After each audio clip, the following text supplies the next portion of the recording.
Hello, my name is Matt Heine, and this is my Week 10 video reaction assignment. Alright, so jumping into it.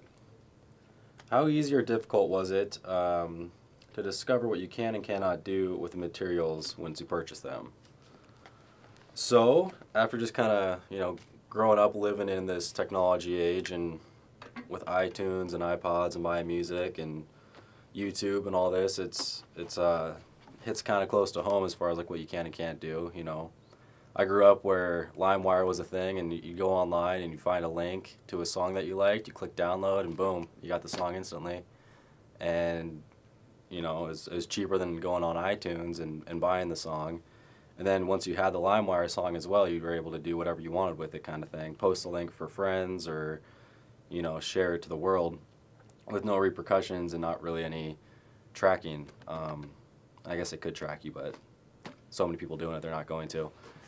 So then what you can do, iTunes kind of came out, and we realized due to licensing and copyright infringement, all this stuff, LimeWire is a bad website. Took it down off online, and you got stuck with iTunes, where you can pay 99 cents to buy a song. And so you buy that song, and you think, sick, I got a song, got ownership of a song, but you really don't. All you really have is like personal use of that song. So personal use is kind of defined as for your own personal enjoyment, to download, stream, or listen to, as long as you do not infringe upon other licensing terms of the downloaded works.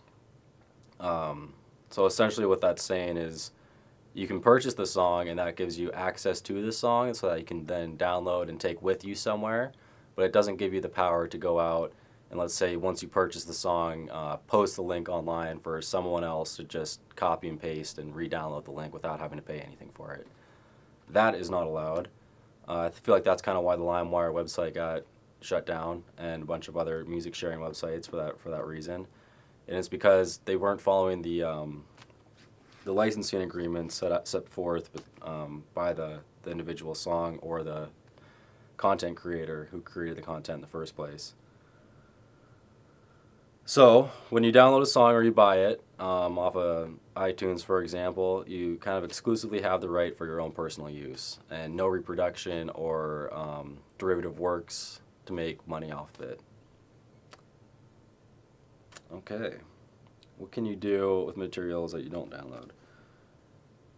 So getting back into it, from this free music archive, what they kind of have is like it's a subscription service, kind of similar to Spotify, I feel. And so you sign up as a member, and once you pay a fee, sign up, become a member, give them your email, all your info and whatnot, then you get access to their library of music. And there, you have access to it. You have all the same rights that you had just as with buying an iTunes song. You can download, listen to it, stream it, use it for your own personal enjoyment. But you can't, like, let's say, take the song out, take the works out of it, put it in a YouTube video, and then post that YouTube video, unless you got permission from the author of the song, then you'd be able to do such. So, like, without kind of giving credit to the author, you can't use the works. All right. How easy was it to discover this whole process? So, kind of going back, I grew up downloading music and figuring out the internet and music sharing and all this. So I guess throughout all my years of life, it's kind of compiled and gotten to be a little bit easier to understand. I did have LimeWire, like I said, when I was a kid, and download thousands of songs, on it. And then it got shut down. I got all bummed. I had to spend money on and pay for music then. But now it's going through this class and whatnot and understanding, like, copyright, and this is someone's hard work, that's why you're paying for it, to kind of show recognition of what they made.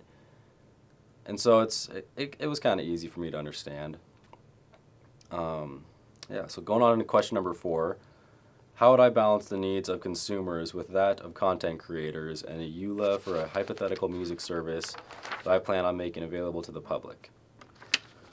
So what that's asking me was, like, if I was to open up or create a business or a platform similar to Spotify, let's say, how would I go about offering equality or fairness to both the consumer and those who provide the works. I guess my first point would be that I would want to protect the rights and ownership of the content creators. Just, you know, first and foremost, without them, I would have no service to begin with. So if I can do my best to protect their works and like what they're releasing with their name on it, then I feel like I'm setting myself up on some good grounds there. From there, you know, I'd reach out to all the content creators, all the albums, get all the music, everything I could do, compile it into a big library, similar to like what Spotify does or what this Free Music Archive does. And then, yeah, just do the same thing, have like a subscription-based thing where, you know, users would come in, they'd sign up, they'd pay a fee, and within that fee, it would give them access to all the content that my library had. So they could go on, they could stream, listen, you know, chat, flag, do whatever they wanted, like review, maybe start a forum, and just kind of discuss and listen and just enjoy for their own personal use my archive of music. What they would not be allowed to do, you know, would be the same thing as far as, you know, downloading the music and then reproducing it or making derivative works kind of off of it for profit. I feel like that goes against fairness and equality and is kind of stealing from the content creator to begin with.